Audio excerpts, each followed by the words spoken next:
Hi, good afternoon and welcome back to the plenary session after what have been some really stimulating breakout sessions. I managed to take the opportunity to hop around a few, and I must say I was thoroughly impressed. I'm going to invite each of the breakout groups to report back on how their conversations went, and then we'll continue a discussion around what the major themes were and how they might come together. So we've got quite a little bit of time to review all of the work that you've been doing this morning. And again, if any of you want to contribute or have a comment that you'd like to have covered, then do feel free just to offer us some chat and we'll make sure that that's curated and brought in. So first of all, the four heroes of the panels, because they're going to attempt to summarise some really quite intense and lucid debate quite quickly, and then to engage in the conversation on your behalf, are Tom Strang, Michael Bradshaw, Nick Chubb, and Mark Stagg. And I'm going to take them. First of all, we'll start with the environmental. So I'll ask Tom, would you mind giving us a quick report from the environmental group? From the little bit I heard, I really liked the kickoff, that it was going to be a brutal decade, and perhaps you could tell us a little bit about what awaits us. Well, thank you, Paddy. Yes, we had a really good panel, a lot of questions coming in from the audience, and some great debate within the team there. We, as you rightly said, we went first to perhaps the non-shipping member of our panel, to Howard, who really talked a little bit around about what is the brutal decade, and also within the challenges there'll be opportunities as well. So not just, I'm sorry, there's a lot of feedback. Can other people just mute if they're not speaking, because I'm getting a massive amount of feedback here. That's much better. Thank you very much. We talked about the transformational changes that need to take place in our industry. And just to be clear, it was an environmental panel, but we were talking about decarbonisation. We didn't talk about other issues like sulfur or anything else. We talked about the opportunities for learning lessons in other sectors, to where we might find that there are some synergies, particularly as we begin to see, and there's a slight difference of opinion over the fact that although we as a shipping sector probably think that there's going to be a lot of challenge for our different fuel types as we go forwards, competing with other segments and other sectors, there perhaps is a slightly different view that there might not be as much challenge as we see, because the energy sector is largely changing to electrification, which might mean that there are some real opportunities for us within this segment if we can link to government, to link to financing initiatives, to bring to fruition these fuel supply chains. Clearly, there's a general feeling that regulation will need to be put in place in this area, but that we don't need regulation to move. Speed is of the essence as well. As we went through the different discussions, we talked a little bit about the financing and where that financing for change is going to come from.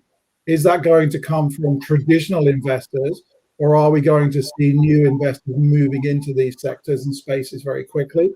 We've got a very broad stakeholders group.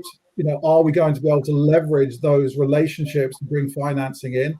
Are we going to see the traditional institutional financiers looking for opportunities in this space in the future? The risk reward quotient of this is obviously really important in that regard. People don't want to be investing in technology which is then the wrong choice, shall we say. So there's a need for a certain amount of agility in the sector. We talked a little bit around about the EU ETS and the myriad of different mechanisms that are staying here, and how that introduces, I would say, some uncertainty. Yeah. And the difference between global and regional. And then we obviously, the subject of nuclear raised its head again. Do we want it? Is there a role for nuclear, or what are the roles for those very different, wind versus nuclear versus other alternatives? I think we didn't agree necessarily with the feeling that came from your first session with Graham and Nikos that, yes, I think when we're talking about deep sea shipping and traditional engine manufacturers, we've really only got two main providers. In this space, as we look at the myriad of different options that there are, you do have fuel cells, you've got batteries, you've got these new fuels, you might have carbon capture and storage. Yeah. It was a very wide-ranging discussion. None of us agreed on what the answer is. To use a phrase that I've and Bud have used in the past, there is no magic beans solution at the moment for us in the shipping industry. But I think we all recognize we need to act, and action is coming. We did talk a little bit about some of the challenges at the IMO with regards to speed and with regards to the debate that's taking place there. But frankly, we didn't spend most of our time on the regulatory piece. I think we talked more about what this means for us and what the needs and imperatives are to move ahead. I thought, Tom, that's a very good. It's a very good roundup of what was a very wide-ranging and detailed discussion, and I think some of that will fertilise other conversations in this group. Just because I really liked the fact that there will be a multi-speed solution, because there will be some things that will be done nationally, and some shipping is national shipping, and then other shipping is regional, and regions may have specific requirements, and then of course there's globalized shipping. And I thought there was a nice little example given there of how infrastructure was going to be the problem rather than ship design, and that Japan was already moving on the infrastructure side in a way that could prove to be a prototype. So we managed to get, for the first time in a long time, as far as I was concerned, eavesdropping in, a sense that there was real prototype work being done that could actually lead to the path. And I just wanted, there's one thing that Nick said earlier on, which I think is right, but it's also a little bit wrong, which was that the shipping industry is, it comes to a solution quickly, which it does, which it did. And the example he gave was single to double hull. And so Nick wasn't wrong about that, he was right. The differentiation that people have made is that there's no incentive here to change, that this will be a disincentivization. It will be more expensive to become environmentally compliant. But of course, with Nick's example of single to double hull, that was also disadvantageous on the face of it.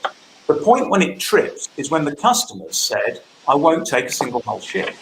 Yes. And that moment, are we getting to the point where environmentally there will be a I won't take a single hull ship moment?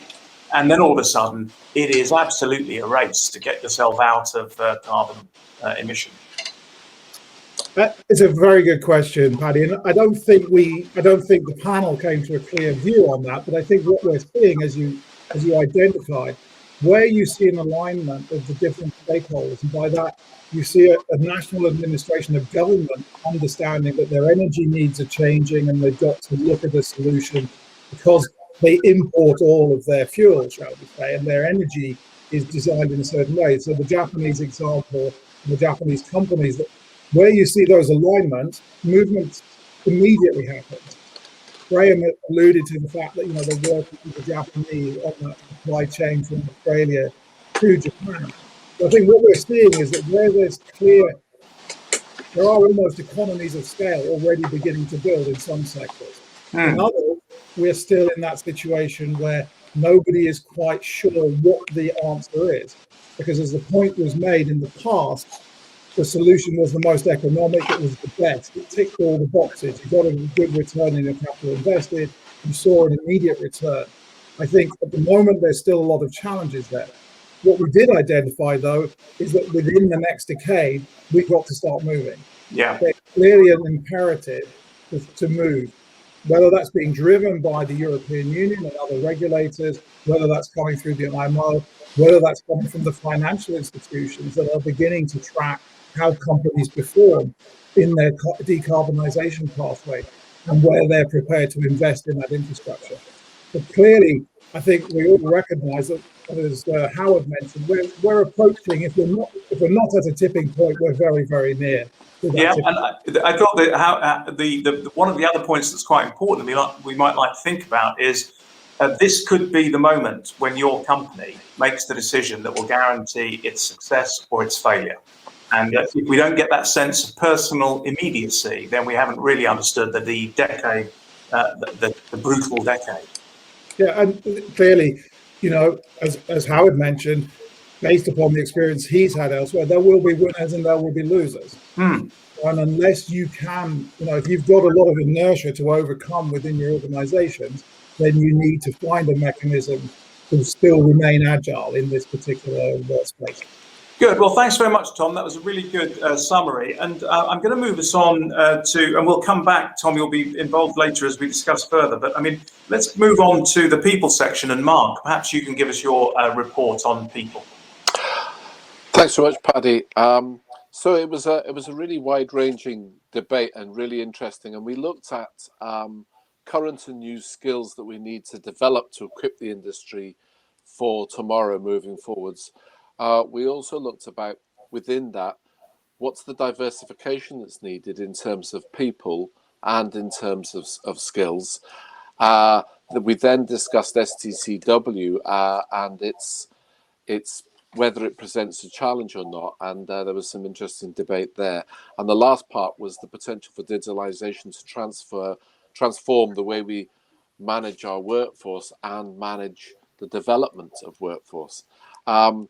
So the kind of key themes that came out of this were, the first one, I suppose, was about technology. So whether that's technology in terms of fuels or in terms of autonomous vessels, or whether it's being able to access online provision and utilize digital skills.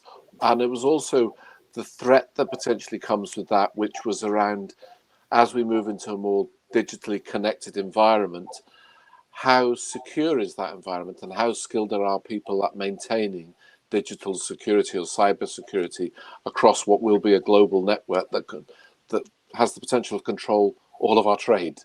The other area that was talked about when we were looking at diversity was about the people diversity, and it was about how do we reach out into the community to attract a more diverse workforce into the industry. And there was debate from those attending the panel around reaching out into schools, reaching out through media into families and into homes to show the enormous opportunities that there are in the shipping industry. And then in terms of diversity, it was also about the diversity of opportunities that there are there. So not being confined to ships or shore, but the enormous breadth and depth of opportunities that exist in the maritime sector. I think I looked recently and it's something like 937,000 jobs in the maritime sector in the UK, bringing in something like 39.1 billion pounds GDP. So it's fascinating when you get into the numbers. Mark, did the group have much conversation around the human experience for the people of this last 12 months, which must have been, I mean, it's been I have certainly heard stories that some people ready for crew relief in February or March last year found themselves not being relieved until after they'd spent nearly a full year on board ship. And that people had been stuck at home effectively unable to get earning because they couldn't get out. And at the core of that was just the approach of national governments to hardening borders and the movement of people. Did you get much chance to explore that in the conversation on people today? So no, we didn't look at that. The where we did touch on the impact of the last 12 months was in terms of the loss of talent and the loss of skills from the workforce. So people who have found the pressures or found the downsizing, particularly in the ferry and right sizing in the ferry and cruise sector, has seen a lot of very experienced people choose to call it a day, and that knowledge and skills has literally walked out of the industry almost overnight. And we need to invest right now in order to ensure that loss doesn't hit us really hard. The other interesting point that came as a surprise to me came from Gemma from DFDS, where she was saying that there's also in terms of gender diversity in the industry, it's now fallen back. There's been a 7% reduction as a result of COVID conditions and the resizing industry. But in terms of repatriation, the movement of people across borders in order to service the industry, we didn't have time to talk about that. Well, maybe I can, Mark, that's a really helpful summary. Maybe I can pull in Mike now, and because we'll return to people as a core part of our group discussion shortly. But on safety, Mike, you've also you had exactly the same experience, really, of trying to manage safety with people who are necessarily going over our hours and people who are sort of raring to get on board ship. And how's it all been? What's the overview been like, and what did your group discuss today? The discussion today actually focused on four main areas, and there's obviously a crossover with some of the points that Mark's just been raising. We looked at the safety performance, where we're going to be in 2030. And with that, there was a lot of discussion on the human performance and the human element. And obviously the last 10, 12 months will have had an impact on that in terms of stress on those systems. But what the main point that we talked about in that area was the collaboration between owners and owner operators to share details through digital advancements. We see that by 2030 there'll be many more companies sharing and participating in the likes of HILO, the High Impact Low Frequency Initiative, to make sure that we're learning from the leading events rather than looking in the rearview mirror at the incidents that have happened. So more proactivity is what we see in the future. On the human performance, a lot of discussion around companies needing to shift their focus rather from the who failed to what failed, looking at the processes and implementing a just and fair culture within their organizations to make sure that all the learning is taken from an event and not hidden under a veil of blame. And very interestingly, staying with this shipping outlook for 2030 from a regulatory point of view, the MCA, Katie, told us that rather than a black and white perspective, that they will be moving towards a more goal-based, risk-based initiative, recognizing the human element over the next few years, which is really, really positive for members of the chamber. One of the other discussion points that we had, and this is the crossover from what Mark was just saying, is that we did ask about what training regimes need to be developed to ensure successful safety outcomes. And very interestingly, there was a lot of talk about competency management systems, and not doing training to tick a corporate box, but to do training to fulfill a desired learning outcome and to address a particular risk. Training has to have context and meaning to the individual so they can see the value of it rather than they've just been sent on a course because the company says so. There has to be real engagement with that. And one of the points that Stuart raised from the P&I Club perspective was that the training needs to be more enjoyable, to be more impactful and longer lasting.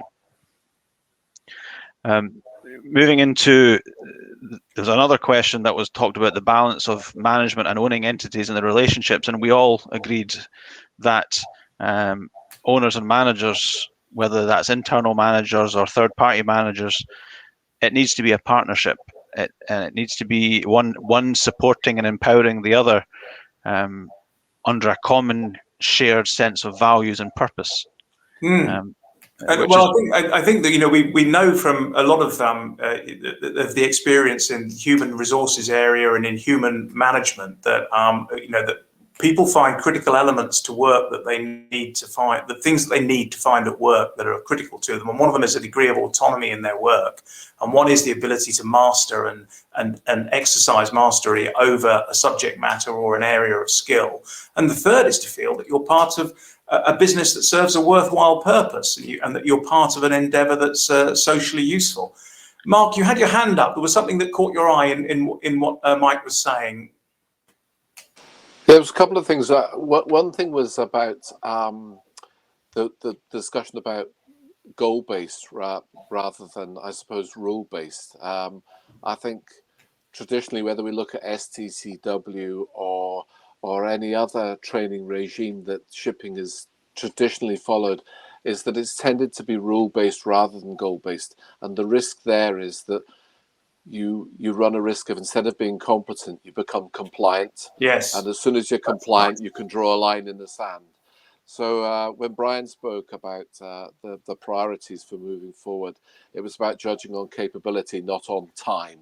Yes. About really focusing on the personal skills, the meta skills, if you like, whether that's communication, leadership, technological agility, And then the need, if we're using goal-based to make better use of simulation in order to create safe environments where people can make mistakes and learn from them, rather than having the mistakes learned in real time when inevitably blame follows. And just the last point, I think, from what was said in that little dialogue there was a bit of research done recently has shown that for students to engage, any students, they need three things right at the beginning. They need the context. So where does what you're teaching me fit? They need relevance. Why is it important? And they need reward. And by that, I mean, if I learn this, I will be able to, or I will get. And I think if we can get those things in our mantra right at the beginning, then we're halfway to people becoming more engaged and indeed it becoming fun. Yeah, no, excellent, Mark. That's a really nice little setup. Now, I'm going to paint Nick into a corner because Nick's technology, you're just going to get rid of everybody, aren't you, Nick? Never mind their competencies. Well, we agreed in our session that nothing could be further from the truth, and I'll come on to that. But I think it's super important that we do take people with us and invest in skills when it comes to new technology. We were quite fortunate in our session because technology sort of cuts across all of the other topics that were being discussed in the other session. So we had quite a broad remit in terms of where to go. But I guess some of the initial points and trends at first won't be a surprise to anyone, but that COVID has been a massive accelerator to technology development.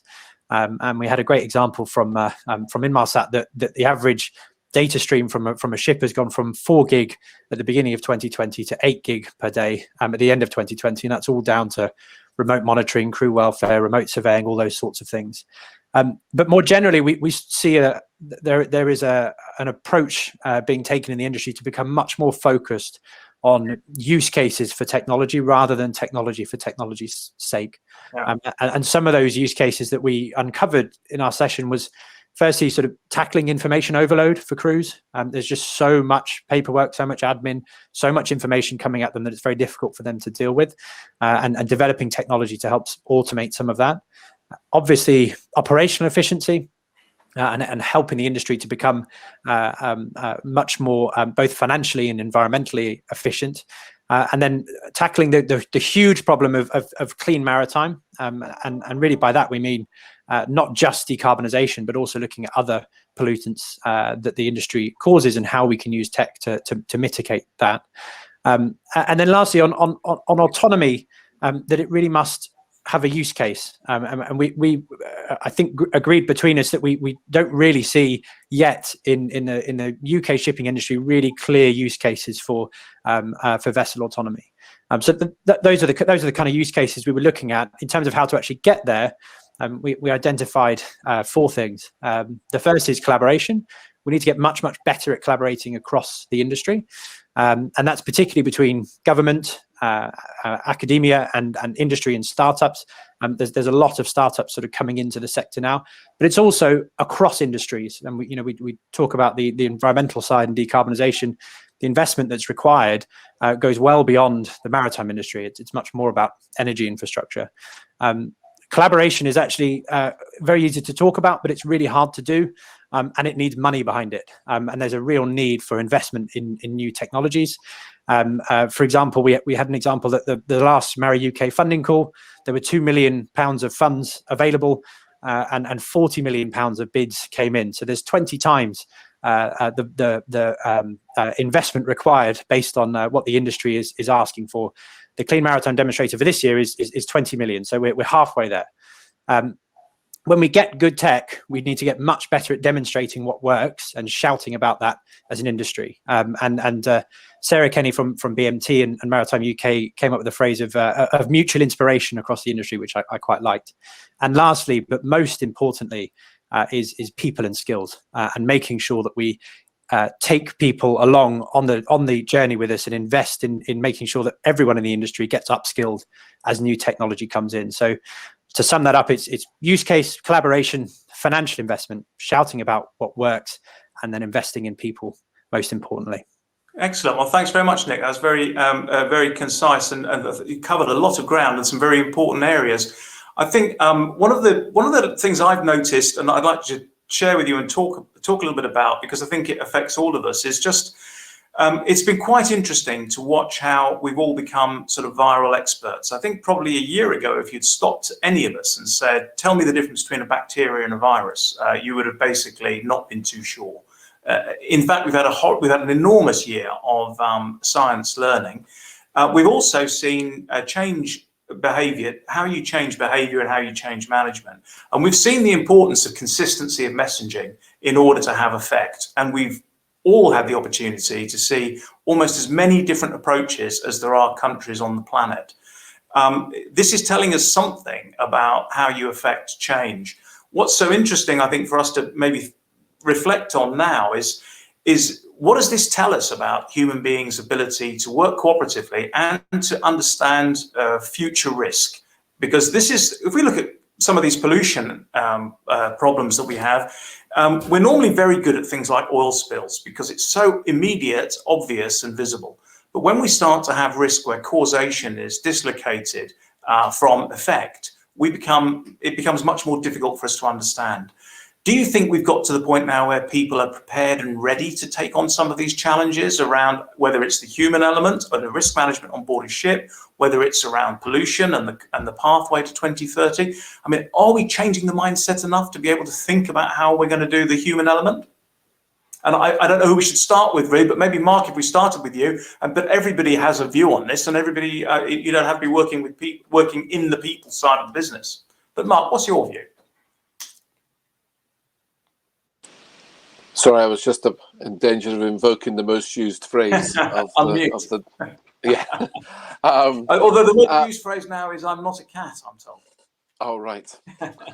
I think the human element is the piece that I think there is an appetite, because I think there's a general recognition, whether we're looking at societal behaviour with lockdown, no lockdown, this whole piece that whether people get on board or not will dictate whether an initiative is successful or not. So there's a kind of selling piece that has to happen in terms of changing the human element. And unfortunately, if you backtrack and look at any of the major events in our industry, whether we're talking about Herald of Free Enterprise, Breyer, CM Press, Costa Concordia, the human element lay at the root of a lot of these things. And I think moving forward, we really have to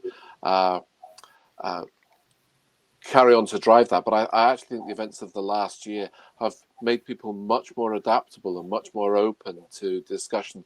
I mean, I was looking at, from a teaching and learning point of view, if we decided a year ago without COVID that online tuition was an important thing, we would still be talking about it now. Yes. We'd still be in the incubation stage. The reality is that in my faculty alone, we've delivered 2 million hours of online of student time. Well done. It's impressive, isn't it? And 110,000 hours of teaching. But it's kind of, we're 4 years ahead, potentially, of where we would have been if it hadn't been for COVID. So I think, and that's down to the human element creating a human need. So I think there is an appetite, and we shouldn't lose the benefits. Every cloud has a silver lining.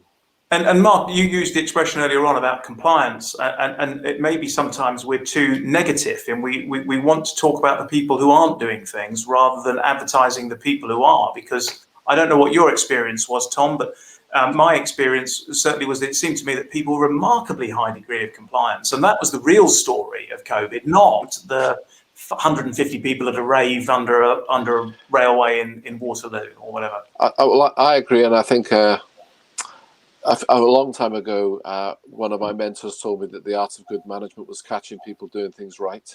Yes. But Tom, is that the way that we can take the environmental debate? Because we've got to catch the good examples and amplify those. Oh, absolutely, Paddy. I think as a segment of industry, we're not very good at advertising what we're doing really well and what we've done well and where our success rates are. We've typically allowed we've always wanted that to speak for itself, shall we say. We've been a little bit backwards in coming forwards. I think, the lessons that certainly, if I look at our experience in my own company, when we're talking about, we've found we're in a segment and we're going to talk about this afternoon, so I don't want to preempt anything that's being discussed about the cruise segment. We've got every one of our ships is stationary, or is it, when none of them are in operation at the moment. We've had a massive learning experience, and we've learned very quickly. We've had to adjust how we adapt to that. And on the manning piece, it's a massive challenge, when you've got more than 100 people on every ship still. But the learning piece has been enormous. And we're continuing to roll out competency training at the moment. We're doing a massive amount of that online. And interestingly, when we start talking to our own people about what can they do in the environmental space, there's a massive demand for people to understand what they can still do. So compliance, we're compliant. All shipping companies have to be compliant. There's no choice in the matter. You have to comply, otherwise you don't have a permit to operate anymore. But I think when it comes to these big discussion topics, as we move into the pathways to 2030 and beyond, because let's be clear, if we talk about 2030 from an IMO perspective, that's not even halfway there. If we want to get to net zero by 2050, which is what the UK government's target is, or what the European Union is driving at, we're going to have massive amounts of change. And to support that change, we're going to need all of these elements. The safety piece is going to have to be there. The change that it's going to mean in our training requirements and our competency of people is going to be massive. That sharing of the experience and pulling from what we've learned so far. We talked about the energy efficiency piece and the technology piece. There's a massive amount that's already being done. How much of that is shared between the different sectors? Yes. Traditionally, we've always been a little bit hesitant to share that openly. Yes. And are we thinking on a big enough scale? I mean, are we thinking about? I mean, we have a tendency, I think, to always take for granted the circumstances that we're in. I mean, do ships need to get much smaller? Is that the way forward, Michael? Because didn't ships get bigger because carbon was cheap and there was an economy of scale? I mean, or how do you feel about the mindset? Have we got a big enough mindset? You don't have to answer that question about the size of ships. I'm just trying to give the idea that you could, the Cutty Sark, which is our ship at the museum, is 5,000. I think the biggest sail windjammer got to 5,000 tons. Do we have to start thinking about big changes, which could be something very fundamentally different from having 400,000 ton ships? And I'm not asking you to answer that question. I'm just saying, is this the scale of the thinking that you have to be prepared to be really out of the box in order to find solutions? It's, Paddy, one thing that we need to think out of the box is regards to training for these future technologies.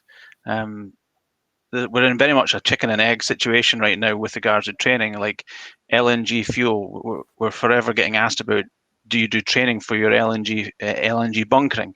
But if you don't have any ships in your fleet that are LNG bunkering, you're not going to be thinking about that. You're going to say, I don't need to do that right now, or I don't need to do this. Taking a much smaller environmental example is around single-use plastics. This is something that every single one of us can do something about right now. And it's taken things like the Chamber's single-use plastics policy to start focusing energies towards this. But there's so many little things that we can all be doing to win, and it will need us to win the hearts and minds of the people on board to reduce the plastics.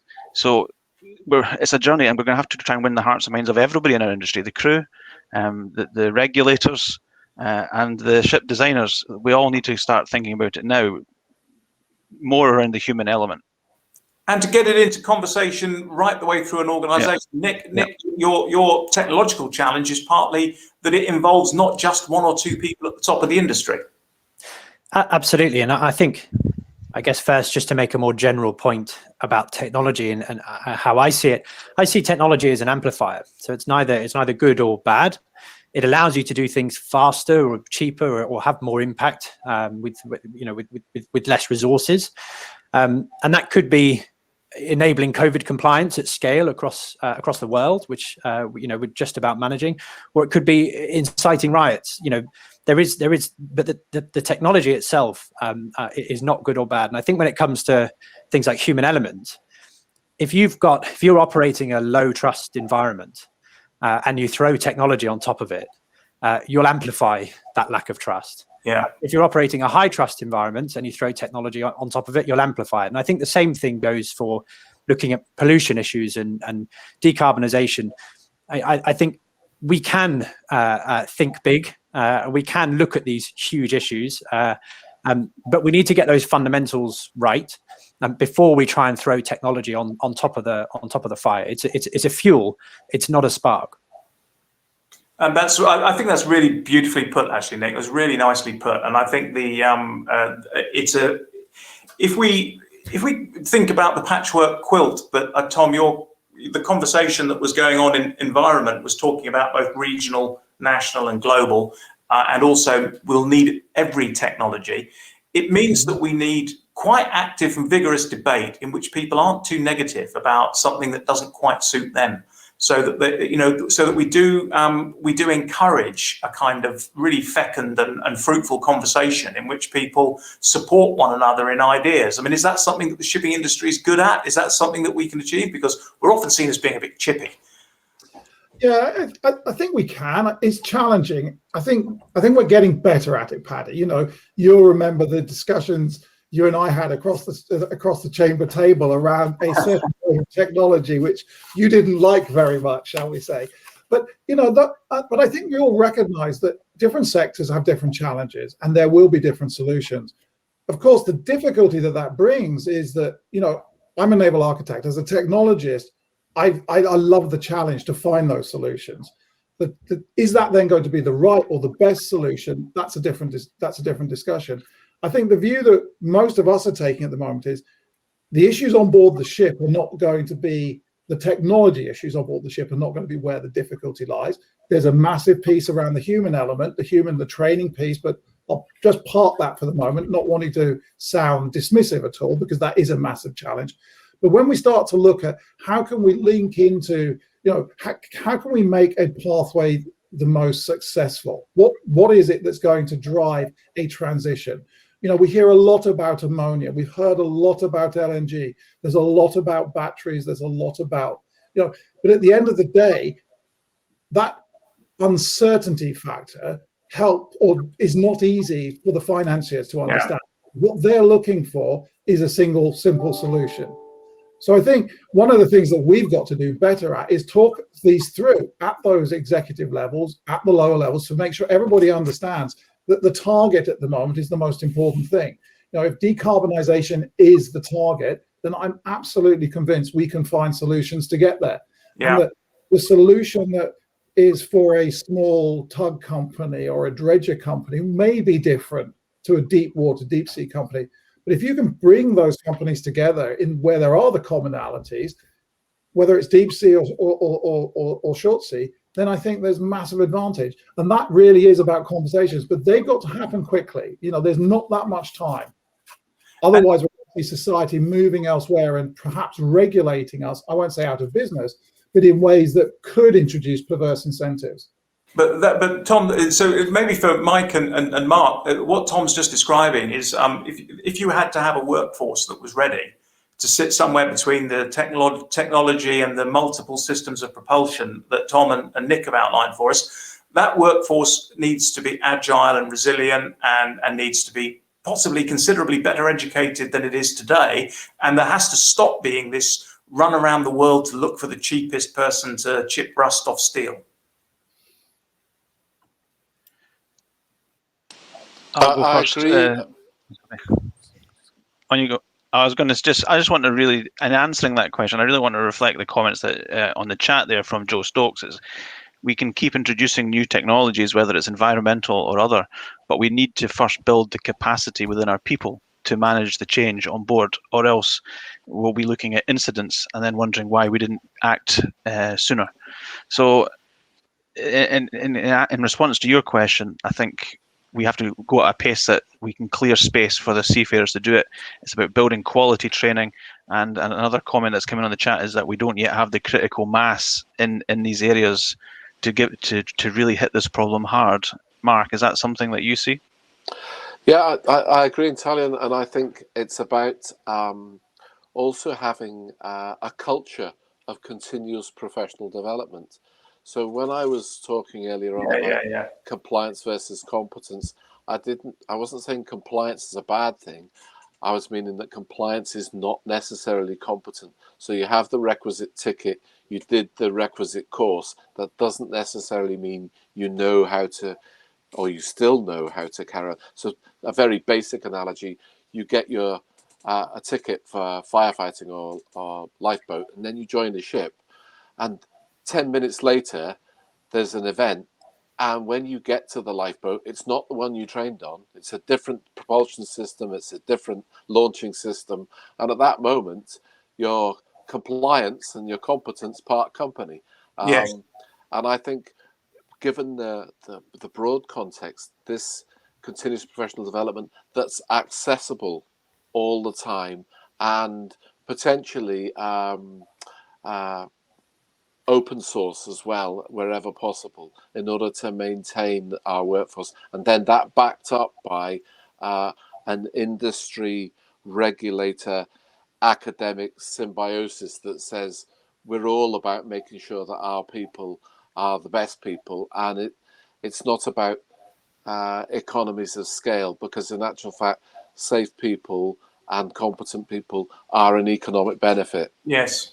I couldn't agree more with that. And I just want to say, I'm going to invite Nick in a second, but I just wanted to say something about your analogy, because maybe that's an analogy that we could stick in everybody's minds, because I love that idea of your compliance and competence parting company when you get to the lifeboat and it's one you haven't trained on, because we could use that as an analogy for the idea that we decide now at some high level that there is only one answer to decarbonising shipping. And of course, when we get there, we realise it's the wrong lifeboat.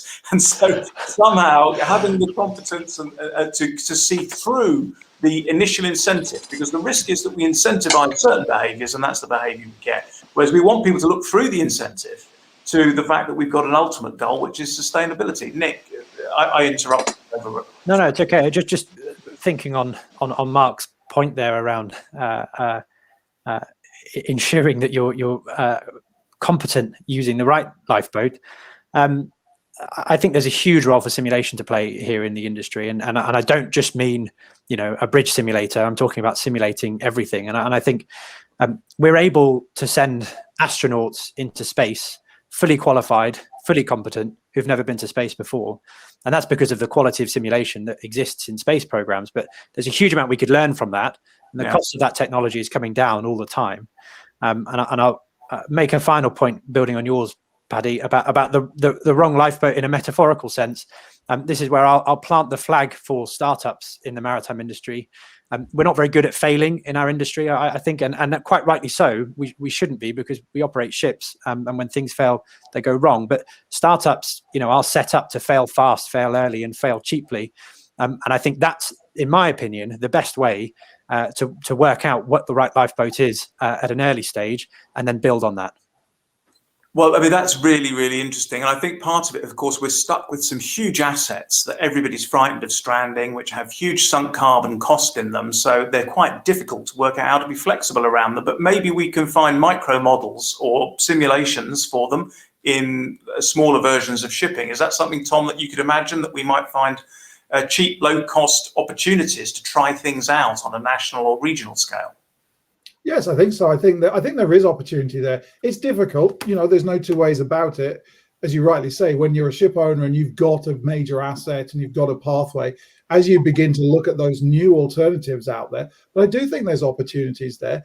And this is why these technology developments, as I say, as I think we've talked about, there's a lot of technologies that's already existing, or that we know, or we know we can scale up. But the demonstrate is the most important piece. It's that's why it's so important to do those projects with a 0.5 megawatt fuel cell, with a 10 megawatt battery pack. Because if you don't try it, you won't succeed. Yeah. It's really important, and that also helps with the human piece, because that gives you the opportunity to see if there are some barriers there that we hadn't uncovered during our initial assessment. And we've certainly seen that in our journeys in my company as we're looking at these new technologies. And that's really important. But I do think there's opportunities. And I really like the idea that, having small startups with great ideas might not be ready. It can fail, and you've not invested billions yet in that pathway. Yeah, no, look, I recall that Tristram was mentioning, I think it was Tristram that was mentioning the Japanese infrastructure around green energy, wasn't it? So maybe we just need to be able to broadcast and share some of the success stories more widely, and that getting it out there for people to look at and think about may well inspire us all to change. Now, look, gentlemen, you've done a great service today, and I know that you must be quite exhausted and looking forward to a quick cup of tea and a biscuit, as we would normally be sharing at this moment. But I would like to thank you all very much for a very informative discussion. So Michael Bradshaw, thank you. Nick Chubb, thank you very much. Mark Stagg, thank you. And Tom Strang, thank you very much indeed. And all four of you, well done. It's been a really good debate, and I look forward to the rest of the day. Thank you and goodbye. Thank you, Paddy. Take care. Thank you very much. Thanks. Bye-bye. Congratulations.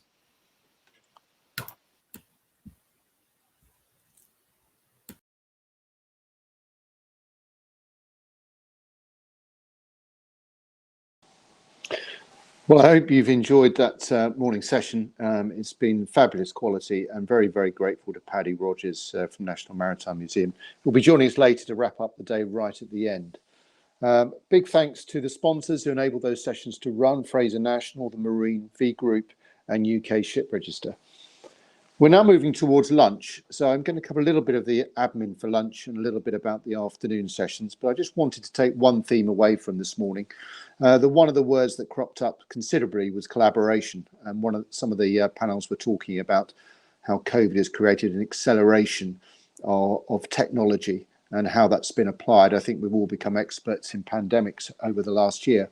But one of the other areas of collaboration I think that's accelerated is that on the international stage of shipping, we've been much better at pulling things together. And actually, I would congratulate all the shipping organisations across the world in the contribution they've made to the crew change crisis, which is still ongoing. But during the pandemic, there have been significant advances and steps forward taken. And that shows really what the shipping industry can do when we work together. So I think that's an important one to take away. Moving into the lunchtime, so we're going to break now until about 2 o'clock. And during that period, you can come into the expo. The expo is now open. You'll see a little red note on your left-hand column where it says expo. And there are 12 booths there that you can go and look at. These cover Mission to Seafarers, Seafarers UK, Jotun Paints, who is a sponsor, UK Ship Register, Stella Maris, Fraser Nash Consultancy, Lloyd's Register, P-Ship Systems, Northern Marine, V Group, the Maritime Education Foundation, and Centio Protect, which is Project Odyssey. So please do, if you have 5 minutes while you're having a munching on a sandwich, just pop in there and have a look and see what's going on. The other aspect of these conferences that we are trying to replicate today, but in a virtual sense, is networking opportunities. There's two ways of doing this. Hopin provides a sort of quasi-Tinder opportunity here. If you click on the networking button to your left of your screen, you can go in a network, but that's rather like in a queue for a cup of coffee or queue to the lunch queue. You don't know who you're going to be joined up with. So if you want to do direct networking, then please go to the event tab on the top right-hand side of your page. And if you go into people, you can then scroll down the alphabetic list and find someone that you wish to network and direct message them. So there's two approaches. One is random, could be interesting. But the event process is perhaps a little bit easier to direct who you want to speak with. So just before I finish this afternoon's session, again, very, very high quality speakers, and we're inordinately grateful to our members who've stepped up and agreed to give us their views. So the keynote debate this afternoon has got Graham Westgarth, Chairman of V Group, and Stephen Gordon, Managing Director of Clarksons. And that's going to be moderated by Richard Mead, Editor of Lloyd's List. And that starts at 2 o'clock, sponsored by Bureau Veritas. We'll then move into panels in a similar format to this morning. And those panel sessions will cover cruise, ferry, towage, international trade, offshore wind, before we go to plenary. So in the morning session, we've looked at the major issues that affect the whole of our industry. This afternoon, we're going to look a little bit more the practical detail of the various sectors that we have. So, great session this morning. I hope you'll be able to join us this afternoon. There's going to be a great deal more activity and some really high quality speakers. I'm looking forward to it. Enjoy your lunch and see you at 2. Thank you.